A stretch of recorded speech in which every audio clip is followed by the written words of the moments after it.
Hey everyone, welcome to another episode of Food, Wine, and Whiskey. I am Rob, your host, and co-host Carter. Here as always. How you doing, Carter?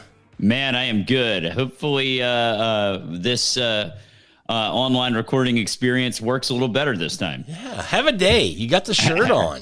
Hey, man, I'm ready to have a day. Yeah, we will apologize to the listeners for the last podcast we put out. We apologize. The quality on Carter's end wasn't what we wanted it to be, but we've got it figured out, and we think we're going to move forward and be able to do this and not have any issues. So here we go.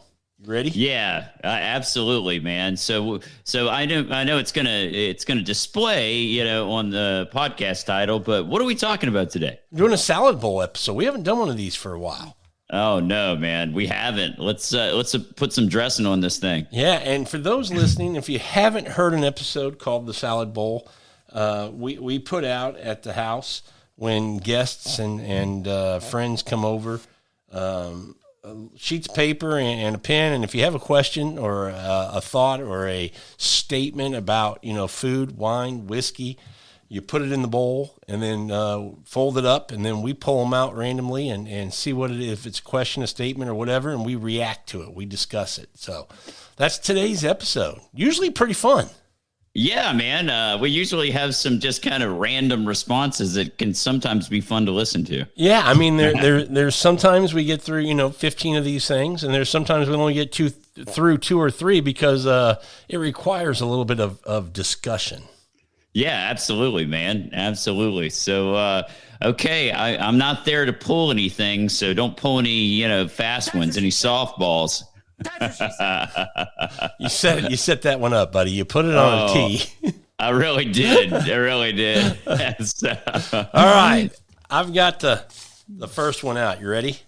Oh, yeah. Whip it out, baby. Are muffins a cake disguised as a breakfast item? Ooh. I say no. Really? Okay. Well, what would in your mind, what is the definition of a cake?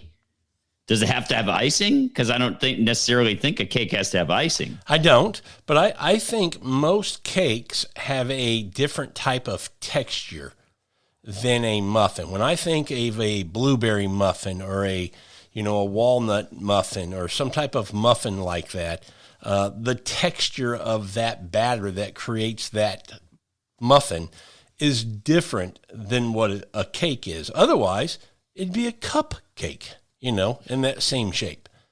Okay. Well, that was going to be my next question was then what is a cupcake? That's a cake, right? That's a cake. And okay. if you take a sheet cake, you have 2 options, right? You take that batter you mix up. You can pour one in a sheet pan and make a cake, and you can pour the other one in these little paper things and put them in the cupcake holder, and now it's a cupcake, but it's the same exact texture and, everything about it screams cake, with which, a muffin, to me, it does not do that. If I say close your eyes and I say muffin, you're going to picture one thing and the density of that dough, that batter that makes that muffin. And if I say cupcake or cake, you're going to have a whole different idea, I think. Well, I mean, for me, I would say this. Generally speaking, muffins aren't as sweet as cupcakes. It's a great point, too. That's a great point. So you're in agreement with me that the answer is no. They are not cakes disguised as a breakfast item. I would agree with you, though I could see the gray area involved here, but I think we're talking subtleties, and there is enough subtle differences here to say that a cup or that a muffin is not a cake. Yeah, totally agree. And here's what I would also I'll put my last my last little stamp on this for you. That is, I love a cup of coffee with a muffin. I do not want a cup of coffee with a piece of cake. I want milk. Yeah, I'm kind of with you there. I mean, I just feel like, with a muffin, you're talking more subtle sweetness, even if you're talking like, like a chocolate orange muffin or something. I don't know. Just something that seems like it should be more sweet. It's still not as sweet. I think it's because it's more the ingredients blended into that batter than it is a bunch of sugar added to make it sweet, and with the Okay. frosting. Yeah, agreed. Here's my other thing. Okay. What goes great on a muffin that I don't think anybody would put on a cupcake? Great on a muffin Mm-hmm. that doesn't go on a cupcake. On a muffin. Boy, I Okay. don't know. I'm lost. All right. Sometimes I do this. I take a nice blueberry muffin. I split it in half. I put some butter on the top of it, and I put it in the oven and make it a little bit warm with some okay. butter on it. I would never do that with a cupcake. Yeah, no, I'm with you. I'm with you there. Yeah, I wasn't sure when you said on top. Splitting it would have given me a better kind of answer. Now, Yeah. when you split the muffin, are you take the muffin top off and we have the stem and the top, or are you down the middle and you get still a little stem and top on both? Down the middle, man. Yeah, that'd be the same way. That's how I roll. I mean, so the top of the muffin, I would never just separate the top, but I think most would admit the top is the best part. Yeah, I mean that was very clear on Seinfeld. Yeah, top of the muffin to you. Nobody wanted those stumps. Well, and out back too, right? So funny, man. It's so funny. But Okay, you ready for the next item? Yeah. Let's fire away. I got the next one coming up, and it is Dogs are making, okay. Bear, if you didn't hear him in the background, he's back there. I guess he wants to be on air, so that's the mascot. He is a bit of a drama king. Yeah, a little bit. Yeah. All right, here you go. You ready? Yeah, man. There's a question, and then it's followed up where they kind of got this from, where this question came from. Do you like to share food with your date? A take on Joey from Friends. Joey doesn't share food. Yeah, I'm with Joey. I'm with Joey too. Dude. Nothing frustrates me more with my wife than to go, would you like one or would you like an order? And the answer is no. And then it's quickly, and I know a ton of men are going to go, it's a typical thing. I don't know why it's a woman trait or a wife trait or whatever it is. But as soon as you get that food either in the car or home, somebody's asking for some or a bite. Dude, okay, so I can go back in the annals of my own personal history here, and this isn't even a date. So my family are big food sharers. They plop stuff on each other's plates. They pull stuff off of each other's plates. It's like absolutely ridiculous, and I just I never liked it. And so it's carried on throughout my life. And you can definitely ask my wife if I'm a sharer, and she's going to be absolutely not. Now, there are times where if the ground rules have been set and we agree that we're going to share, because there might be times my wife and I are going out to eat dinner and it might be that, hey, I want a little bit of this, but I also want a little bit of that. And it might be, well, you order that and I'll order this and we'll just kind of share. As long as the ground rules have been set, I'm good with that. My issue comes from, I know what I want and what I'm ordering. I want all of it, right? I want every bit of it. And yep. I don't want then when I've offered to, let you have something that you go, no, I want a bite. Can I have a bite or can I have a piece? Then that seems to be where the issue is for me. Yeah, I mean, okay, yeah, I'm the very same way. So appetizers, obviously, that's a share. I mean, you order an appetizer to share. If you're like, I've done this with my wife before. Hey, you order your meal, I order my meal. We have the kitchen split it, and we've done that before. Totally fine. Ground rules have been set. Everything like that. But like if I order an entree and she orders an entree and there's no discussion of, hey, I'm going to take several bites of your food or like whatever. That's right. I'm not in for that. That's where the rule, keep your fork to yourself, applies. Yeah. I mean, that fork doesn't cross this line.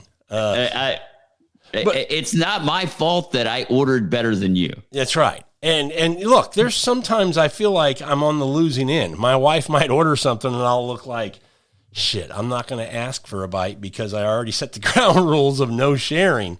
Right. I'm just now crossing my fingers hoping she gets full. Because once she's full and she says she's done, then it's fair game. Then I can dig in. That's a different story. That's a different story. But if I set the ground rules that we're not sharing, her meal looks better than mine, my only hope is that she gets full because I can't ask for a bite after me setting the ground rules of no sharing. Yeah. No, you're screwed there. Yeah. The only other sharing, and again, we're pointing out the distinction. We're okay with sharing as long as those ground rules have been set, because there's times, Carter, we do it with you all. We at Asian restaurants, we like to go in and do family style. You order 5 or 6 different things and you put it on the big lazy Susan in the middle and you spin that baby around and everybody pulls something. Get what you want. That's a different story. That's a different story. It's not an individual plate made just for you. That's right. So sharing, we're not opposed to sharing. It's that situation. And I think this typically happens most often at a fast food place, whether it be, a burger place, a chicken place, a sandwich place, where you're getting, a lunch or whatever. And you say, do you want anything, babe? And the answer is typically no. And then you bring it home and then the request comes for a bite or a piece or something like that. Yeah. That's where it's frustrating. Yeah, exactly. Well, I'm right there with you. So yeah, we're on the same page. Joey's right. Hey, does your wife do this? My wife does this, and I'm like, honey, what the hell are you doing? We'll be in a drive-through. Get the bag. She doesn't want anything. I'll tell her to hold the bag while I'm driving. Guess whose little fingers go in there to start grabbing fries? Oh, immediately. That's it's not even an ask. It's just a do. Yeah, and the answer is, I just want one. Yeah, but you're pulling out 4. I see them, One. And now you're double dipping with another 4. First of all, that's a lie, because I don't know anybody who can eat one French fry. Oh, no, it's like Lay's potato chips. You're just going to have one? That's what you're going to eat? Yeah, I don't think so. That's a challenge we could put on people, and they would fail every time. Oh, yeah, every time. Yeah. No doubt. Okay, next question. You ready? Out of the salad bowl. Let's do it. I think Zinfandel or Champagne is the better pizza wine. Well, you know what my answer is to that. Champagne. Yeah. I love Zinfandel, but if you're gonna, force me to make an answer, I'm gonna say Champagne every time. Yeah, this one for me, I like Champagne, but I'm still a red wine person. I love Zinfandel, and I think it's solid with pizza. I do think there are probably better options out there for pizza. But yeah, here I would go Zinfandel. I still lean to the red wine pairing with pizza. I need to have Champagne probably more times, a bigger sample size to kind of, get the scales to shift in Champagne's favor. Yeah, I think, man, I think you're going to be really happy with it once you get on board this. I've tried it, and it's not this initial kind of blow you away kind of, and it might be that, Champagne might be the better pairing with certain types of pizza, depending on toppings. It could be. Red wine's better with some other pizzas, depending on toppings. So no doubt that could probably be it. I think we moved through that one pretty quick, unless you got something else on it. No, not really. I just enjoy, to me, pizza's fun food. So Champagne is also really fun. Pizza's cheap. Champagne's not. Sometimes it's the best pairing. We've talked about this before, fast food and wine pairings. Oh, this is true. Yeah. No, I don't disagree. I think pizza in general, and some people might say wine is not a, cheap beverage, and they're right. But yeah, pizza and wine, I'm not going to say just champagne or red wine or whatever, but pizza and wine are a great pairing, whatever your choice for wine might be. Oh, yeah. Yeah. No doubt. Yeah. Okay. Here's a fun little question. Uh-oh. How do you cut your sandwich? Triangle, or rectangle? Well, let me tell you how I cut my sandwich. I cut all of the crust off first, and then I cut it into 4 squares like a child, and that's how I eat it. Are you giving the smart ass answer of I don't cut my sandwich, I just eat that bad boy?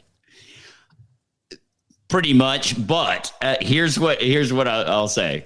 I prefer a triangle to the rectangle cut. Okay, I'm going to say, with the exception in my mind quickly of what I'm trying to think about sandwiches, with the exception of one sandwich, everything's triangle. I have a different answer for one particular sandwich. Does it involve peanut butter and jelly? No.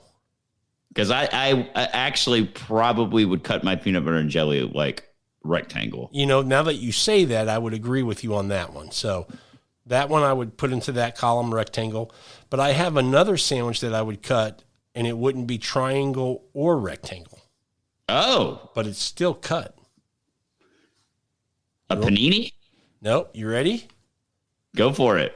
A big, tall club sandwich needs to be cut in 4 squares. That's true. I'm on board there.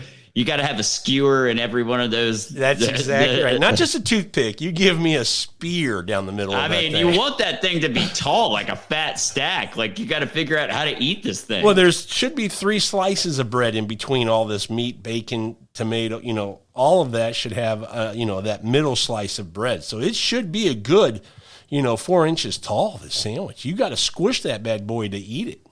Oh yeah, I mean, like that you're not doing it right if it's just like, I don't know, like it looks like a regular ham and Swiss or something. Exactly. I mean, that's just not right. Exactly. I guess like a press sandwich. Like I don't really care how it's cut exactly. Something. One reason I like, and this is just kind of to start off, a triangle cut sandwich is when I'm having some kind of soup with it, because it just feels better dipping that in to get a bite with that soup on that sandwich. I agree with you there completely. And the go-to for me there would be the tomato basil with the grilled cheese. Yeah. That's a classic combo. But I don't know. I just think it looks prettier too. For presentation purposes, absolutely looks better. Yeah, if you're having friends over and you're making a little sandwich platter, you cut those things triangle to impress your guests. Absolutely. We've done that episode, How to Impress Your Guests. Triangle. Oh, yeah. Cut. Well, and even the cocktail sandwiches, you could do the old double triangle. This is true. Yeah. Absolutely. I actually like that. We used to, like, growing up, you'd have a party, and we had these kind of, little cocktail sandwiches. That was something that was popular in my household. And you'd have like little triangle cut pimento cheese sandwiches, or you'd have like the cucumber and cream cheese type little sandwiches and that kind of stuff. And it was, little ham and cheese sandwiches. That was high class, buddy. High class. Hey, dude, I'm not going to turn it down. I Hell like that. No, I love those kind of things. Absolutely. All right, next question. It's okay. Kind of a two-parter. How do you eat your Oreo? So there's 2 questions here. Split or not split? Dunk or don't dunk? Okay, man. I'm assuming if you split it, you're not dunking. You would think, but I guess you could. It'd be interesting if somebody like split. I don't do this, but if somebody split it and ate the side with the cream and then dunked the cookie. That's not a bad approach now that you think about it. I mean, that might be the way to go. I don't say that's not what I do, but okay. So Oreos, man, I'm telling you, one of my all-time favorite off the shelf cookies. I can eat a whole package. I'm talking the family pack, the big one. I can eat them all. They're so freaking good. Yeah. And cookies and cream ice cream, by the way, super sleeper ice cream, to me, it's top 3. Super sleeper? Man, I figured that would be everybody's number 1, 2, or 3. You think so? I do. Maybe I'm wrong, but cookies and cream, I mean, You go to. Well, we're getting off here, but you go to Dairy Queen. I think that you ask them. That's the #1 Blizzard flavor. Oh yeah, that's so good. Oh my gosh. Okay, so getting back to the question, I actually just dunk. I dunk and I just keep it all together. Do you really? Okay, I do not split, but I do not dunk. Yeah, I like to dunk. Oh, I like my pool clean. I don't want any floaties in my pool. So I don't put anything in the swimming pool. I wash the cookie down afterwards. See, I mean, I love You're good floater. Guy. yeah, I like that. You know, I want to have like a little cereal left at the end. Oh, my wife is the same way. She is a big time dunker, and I'm like, you are ruining a cookie. That was a perfectly good cookie that you just destroyed. You know what's really good? Oreos, I like to, softly dunk. I don't go like full on in, let it sit there and pull it out. Like I like the crisp with the Oreo. So if you're going to dunk, it's going to be a quick bath. Okay, just to get her wet, just to dip the toes in. Oh, boy. Yeah, that's it. But gotta get her wet. But if you give me like a Chips Ahoy, like a crispy, like what about chip. this? What about a homemade, fresh, nice, chewy, soft chocolate chip cookie? You dunking it, or does it need to be a crispy cookie to dunk it to soften it up? Crispy to soften it. Okay, so you don't dunk every cookie. No, not every cookie. It's almost exclusively like crispy cookies. Okay, see, my wife will dunk every cookie, and I'm exclusively no dunking allowed. See, to me, like the reason that you dunk is to kind of soften up that crispy cookie a little bit.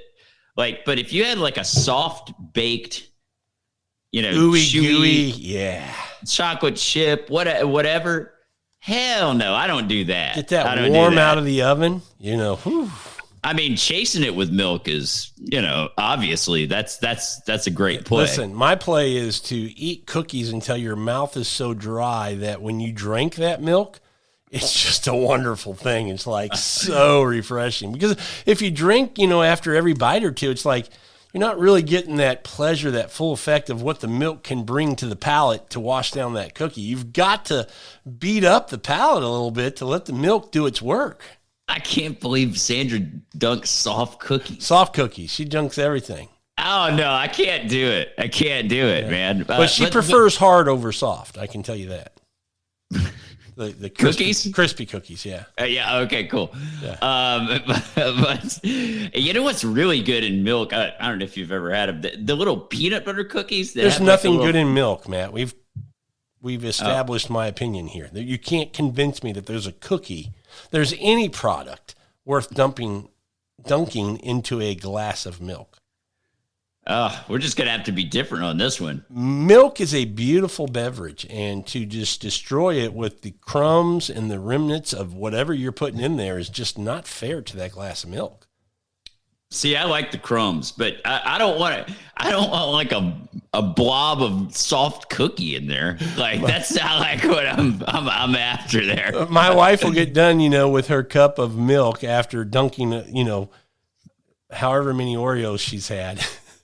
I don't want to say like 37, but whatever the number is. Yeah. And you see the bottom of her cup, and it's almost covered in these little black pieces because they're all just these guys who got left behind. So there's two things there. One, you ruined the milk.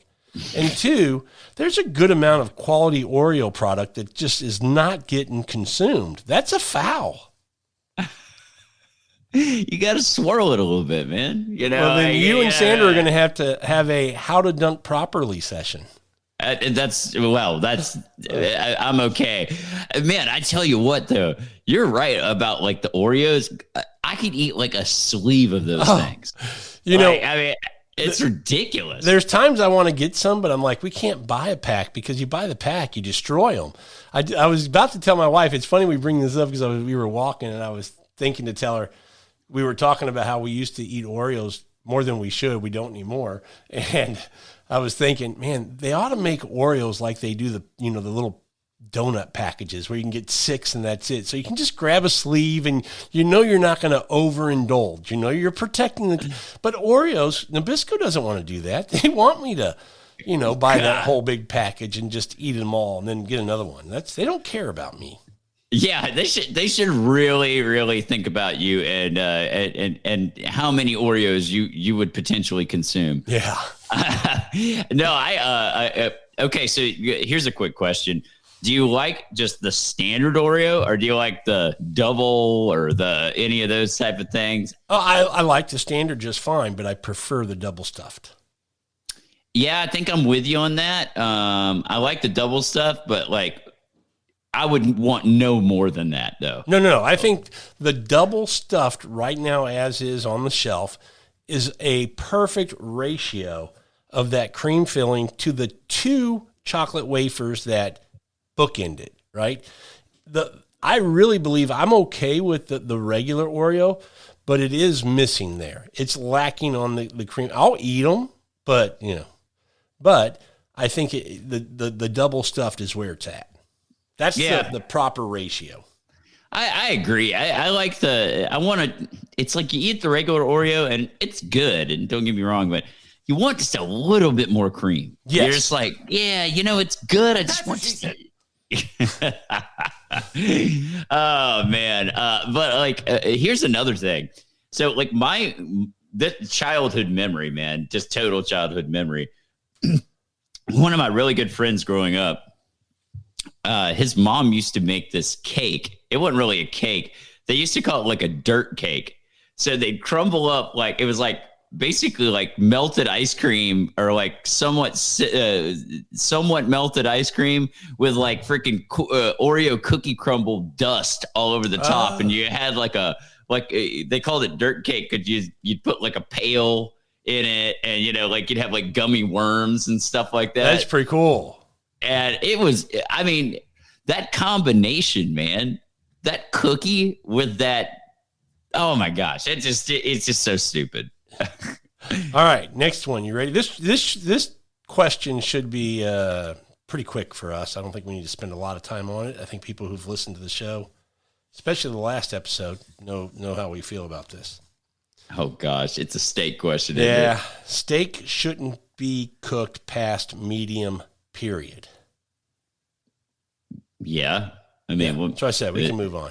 There's no exceptions. Yeah. I mean, I would go as far as say medium rare, but yeah, I mean, there is no reason. Yeah, we're just moving on because there's no reason to have a steak cooked past medium ever in your life. There's no conversation. There's no kind of bantering back and forth on that one. Yeah, I can't think of an exception to that rule. Okay, this one's pretty simple too. It's a question. Right. Is cooking with wood or charcoal better than cooking with propane? Of course it is. Propane's convenient. Wood and charcoal, the flavor is just outstanding. So I'd say, I completely agree with you. If you've got if you've got the option, absolutely.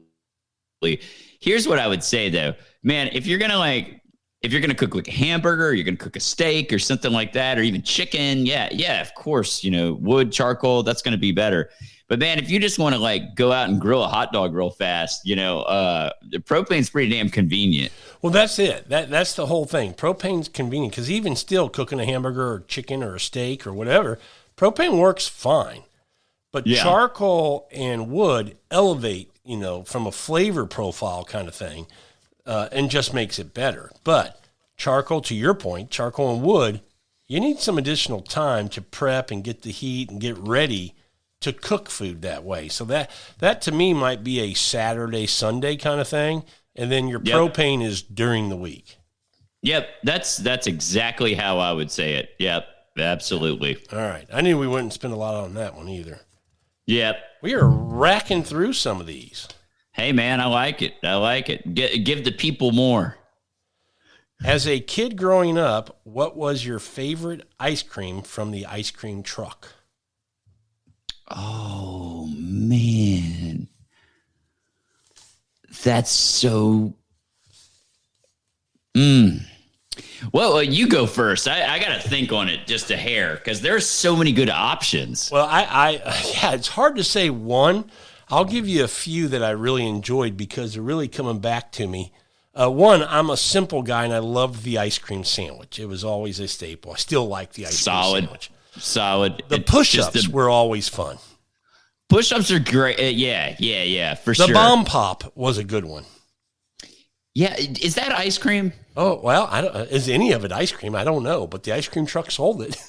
I think the push-up pop was sherbet, right? Yeah, I think you're right. I think that was, but the ice cream truck, it had it. We're using ice cream loosely. It came off an ice cream truck. Okay, came off the ice cream truck. Okay. Yeah. Same with like the Nutter Butter. What are those called? Oh, those are super good. What were those called? Nutter Butter, right? Isn't that what they were Well, called? I'm saying that, but I don't think it is the one that had the cone on it with the nuts on top, looked like an ice cream cone, a single vanilla, and then it had the little chocolate on top with the peanuts. It was like a dipped cone. Is that called the Nutter Butter? I'm pretty sure that's what it was called. Okay, I was kind of feeling like that wasn't the right name, but maybe there is an exact name for it, but that's what I think of. Yeah, it's hard to pick one off the ice cream truck because, I mean, it was just kind of, like anything else, what sounds good today. Or you might be hitting the ice cream truck up, back-to-back days. And yesterday I had the ice cream sandwich, so today I'm going with the push pop, So now I'll give you kind of a weird one. I agree. Well, let me tell you. I think my favorite's probably the Nutter Butter. If I had to just pick one, they did on the. I remember going to ice cream trucks as a kid, and they used to have a cookie sandwich, so kind of a variation on a. What was the thing? The ice cream sandwich. Yeah. So it had like two chocolate chip cookies, and then there was ice cream in the middle of it. Oh yeah. So I really like that one. Another thing that so I grew up and I played tennis, and I took tennis lessons, and we would go to this kind of tennis club. Not that we were members, we just took lessons there. But anyway, in their clubhouse, they had these Dole popsicles that had like real fruit in them. So they were like strawberry popsicles, but they had chunks of strawberry kind of like frozen in them. Yeah, as a kid, I would have never got that, and I wouldn't have wanted it, and I wouldn't have liked it.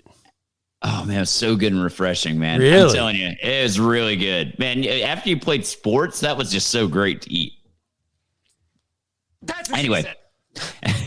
Anyway, I want to mention one last thing on the ice cream truck that I used to love, but now I can't stand to eat. Only because of the utensil used to usually eat this. If you remember back in the ice cream truck, you were able to get like a little, not a quart, but a little half pint or whatever it was of the ice cream, the chocolate or whatever. Yeah, back then, I'd tear them up with that wooden spoon. But for whatever reason, the wooden spoon now, I'm getting the cringies just thinking about it. God, me too. I hate the damn wooden spoon. I do too. I mean, I can't use any wooden thing but as a kid, I remember tearing up the ice cream, man. You'd get that. And again, I don't know, it was probably a good, 8 ounces of ice cream. And you'd go that route because you felt like you were getting more bang for your buck. The value was there as far as volume of ice cream. And you'd get that little wooden spoon that looked like an oar or something from a boat, and you just tear it up. And but now I'm just thinking back and going, ugh, gosh, I can't. Oh man, I know it makes me make a face just thinking about it. It's like like when you go to the doctor and they check your throat, you've got that wooden stick. Like, I hate that the tongue depressor. Yeah. It's like, what the hell, man? No. Yeah. Why would you put something that absorbs that much moisture as your utensil? God, but back then we never thought about it. No. I mean, my goodness. Oh, yeah. Let's move on from that because it just keeps making me do this thing. That was the last one I could think of with the ice cream truck. I don't know that we missed anything, but I'm sure we probably did. Yeah, probably. But all right. Okay, next one. Which exotic fruit is not at your local grocery store, but you'd like to see it there? I don't know that's a good question. I'm trying to think of what that might be. Do we okay? So do we get lychees You know that the Asian kind of, I don't know if it's a fruit or a nut or like whatever that thing is. Those are pretty good in martinis if you're making them for the ladies. Yeah, I'm going to tell you, I'm a very simple fruit guy. So, grapes, bananas, apples, pears, strawberries. I don't, I'll eat a little kiwi or something like that, some cantaloupe. But exotic, I don't know that I've ever had anything exotic where I went, I want those again. Now there are some things that I can't get until, it's kind of seasonal, like a fig or something like that. And you can't wait till the season comes back around. But I can't think of anything that I've ever had that I've just not been able to find. One, because we also have H Mart here, an Asian grocery store that's outstanding, that carries all kinds of fruit and produce that basically anything you're looking for, they probably have it. There's one thing that I'm thinking of that I wish that, you can find it in specialty stores, but like just the general grocery store is plantains. We have them out here. Okay. So Kroger, where I go shop, generally doesn't have them. Way to throw them under the bus there, buddy. Sorry about that, Kroger. We love your wine section. We've mentioned it multiple times on the show. Just 11th Street. Yeah, just 11th Street. So step up your plantain game, and if you want to sponsor our show, I'll stop talking bad about you. But yeah, and I think it's more seasonal stuff too. Like you're not gonna like a pear or a fig or something like that. Like there's some of that stuff's hard to find in certain times. And you're not gonna get watermelon right now at the grocery store. No, what's that stinky fruit? The one that smells but tastes really good. It's like this giant, like gourd looking thing. See, I'm so fruit ignorant. I don't know. Like I said, I'm very simple on my fruit. Okay. Yeah. I've always wanted to try that thing, but I'm afraid that it smells awful and I won't want to eat it because I've got a powerful sense of smell. Dude, I get confused when my wife says, go get some apples. And I go over to the apple section. There's like 22 different styles or makes of apples I can get. And I'm like, what the hell? Which ones do you get? I don't get Granny Smith if you're just eating them. Little sour, bitter kind of. I know that, but I'm trying to think of any other kind of fruit that I wish I could find. I can't really think of anything. Here's the next question. You ready? Okay. All right. What dish or meal do you want to learn to cook?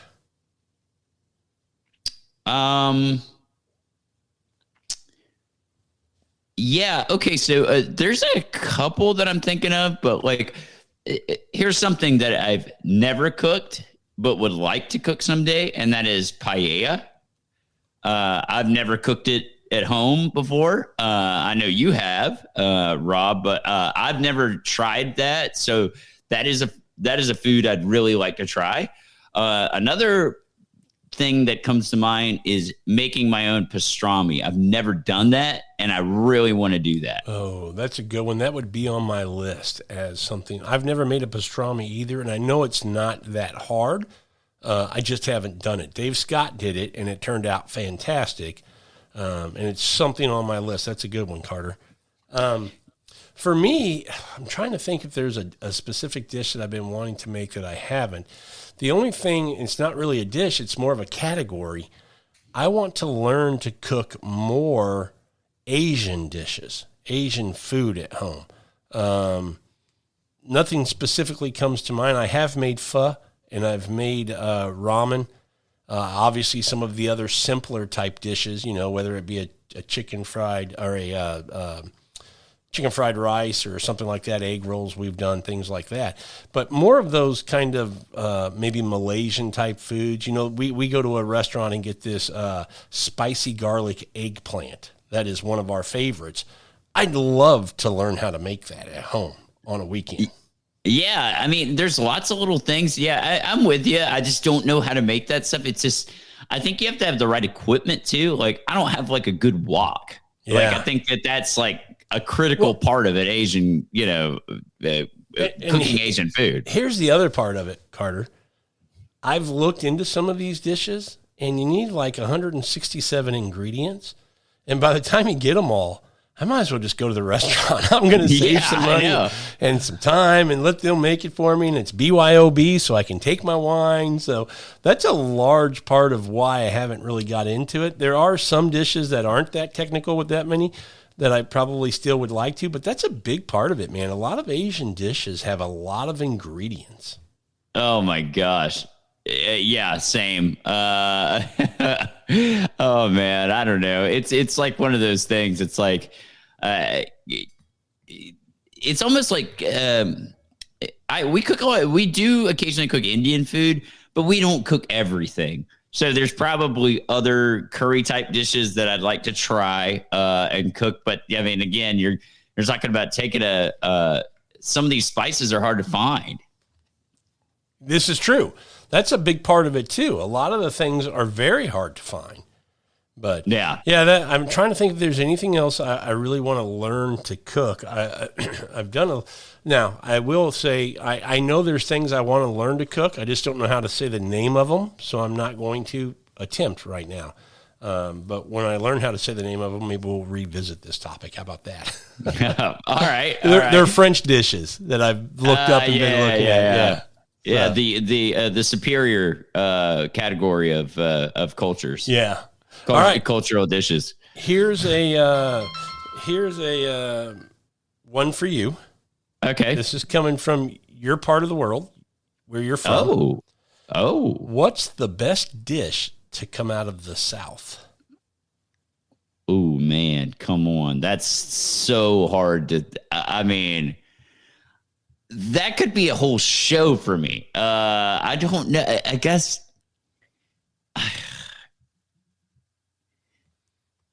I'm going to say this because it's just the first thing that pops to mind.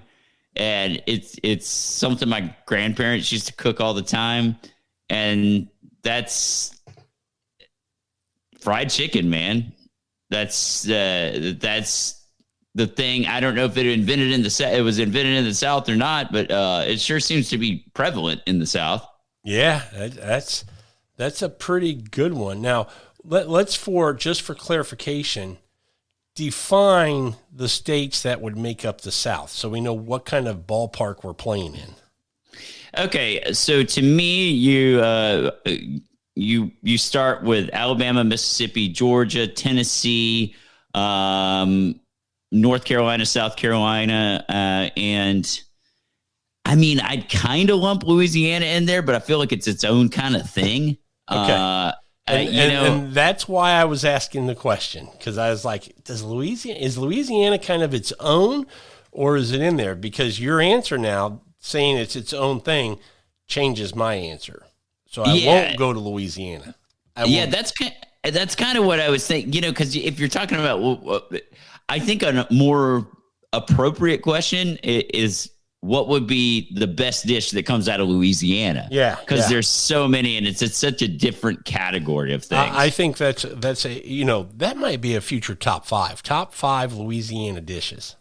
All right, sweet, man. I'm in on that. Yeah. So Southern dish, let me ask you this. Is fried chicken, does that come from the South? Or is that Midwest, or does the South claim that? I know you got the fried chicken. But when I think of, maybe I'm wrong, but when I think of like fried chicken, fried steak, those kind of things, I'm actually thinking about Texas. Are you really? Yeah, okay. I don't know why. I don't know why. It's because I see it a lot on menus around here, I guess. Well, then that's not going to be my answer, and my answer will then shift to a vegetable, go figure, and that's going to be collard greens, man. Woo, that's a good one for me. I freaking love them. You make those right, they are some of the most delicious eating things you can have. I mean, if you make them properly. Oh, man, I love them. I absolutely love them. Another thing, this is kind of an honorable mention, another thing my grandparents used to cook, fried green tomatoes. Freaking love fried green tomatoes. I've never had those. Oh, man, they're so good. Yeah, never had them. And this is going to be like a variation on a theme here. I actually don't mind okra, but people who don't like okra, this is the most tolerable way for them to eat it, and that is fried okra. Ooh. Okay. I mean, I don't mind fried okra. It's pretty good. I mean, I always liked it. My parents would, we'd go to cafeterias and stuff like that where, you'd have veggie plates and stuff of that nature. And I love that fried okra was a vegetable. It's like, it's just deep fried, deep fried okra. Okay, you ready we got 2 more questions and we'll wrap this episode up. You ready? All right, let's do it. What would you serve Julia Child if she came over for dinner?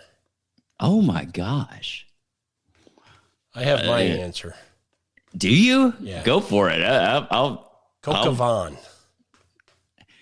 But she cooks traditional French food. So Yeah. you're gonna hit her with a French dish and say, hey, this is my version. What do you think? That's exactly right. And she can tell me because it's something that she's an expert in.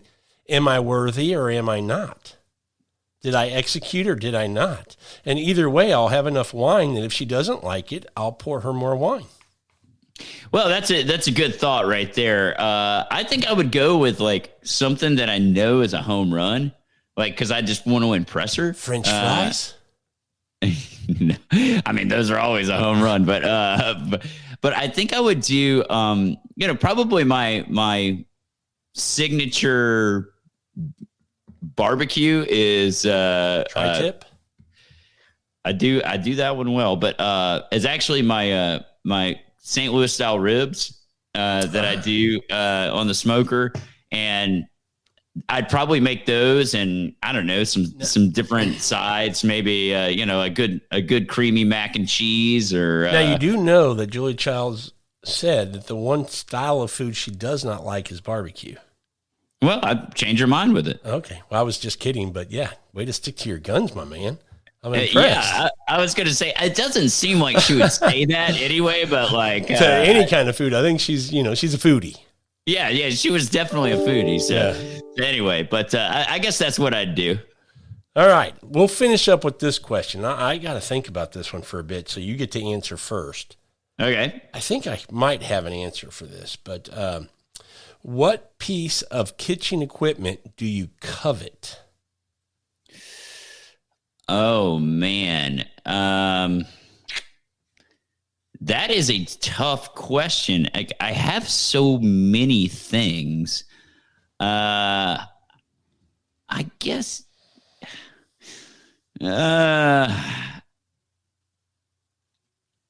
Man, it's a tough. Well, I'm just going to be very simple because I don't have this, and I'd like to have this. I don't have a. It's so simple, but like I don't have a wok to make Asian food. I just don't have one. Really? Not at all? Don't have one at all. So it's something that I need. So I guess that's what I'm going to say. Oh, wow. Okay. I did not know you did not have one of those. Don't have a wok. Nope. I need one, but I don't have it. So I guess that's why I'd say it. Okay. That's fair enough. So my answer would be, and I'm trying to think, this is what I went to first, and I was trying to think of, is there anything else I want more than this? And I just can't think about that there is right now. And so my answer would be, Carter, I know you do and I do as well, love to sous vide. Yeah. And right now I have a little food saver that I have to use every time I need to vacuum something to seal it to get ready for a sous vide. Okay. Have you seen these big chamber ones that you can put in and just seal it so easy and quick? You put it in a big bag and it's just like this commercial grade, kind of food sealer. That would save some major time. Yeah, I'm still just doing these like little Ziploc bags where you've got like a little pump and you're pumping out the air. Yeah. Okay. I've seen those, but I've never used those. Yeah, that's what I use, and I mean they're fine, but they're kind of a pain in the ass. Yeah, but there's times where I'm sous videing. Usually it's not one bag. Sometimes it is, but usually it's 3 or 4 bags or 5 bags in a container for a sous vide. And man, to be able to I see these guys on these cooking shows go over, they put it in, vacuum seal, and it's done. And I'm like, yeah, I want one of those. Oh man, that's so cool. Yeah, I'll say there's one other thing that just kind of came to mind as we're talking here, and I think it's something that is nobody like who has a normal kitchen would have one of these.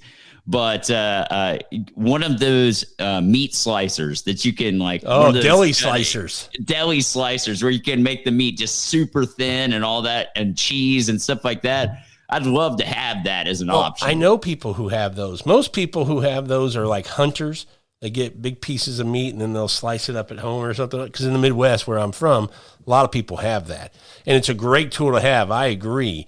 And I think if you bought meat in a way where you could do that, I mean, think about making like some Philly cheesesteaks where you buy your ribeye and shave it yourself or something like that, or some shaved tenderloin to make that's a good call. Yeah. I had one other one pop to my mind as well. Okay. The other thing I love to make is pizzas. And a lot of times I have to make multiple batches of dough because I just have one of those KitchenAid mixers that you can't make. If I'm going to make 20 pizzas because people are coming over, I can't make it in one batch. I've got to do several batches.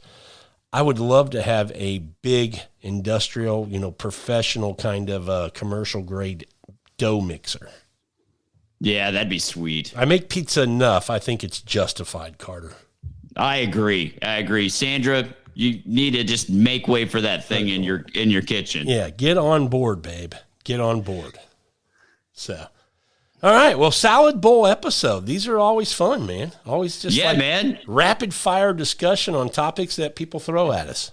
Enjoy the heck out of it, man. Let's do this again sometime. Oh, I'm certain we will. Thanks, Awesome. everybody, for listening to this episode of Food, Wine, and Whiskey. And until our next episode, enjoy your next pour. Cheers, everybody.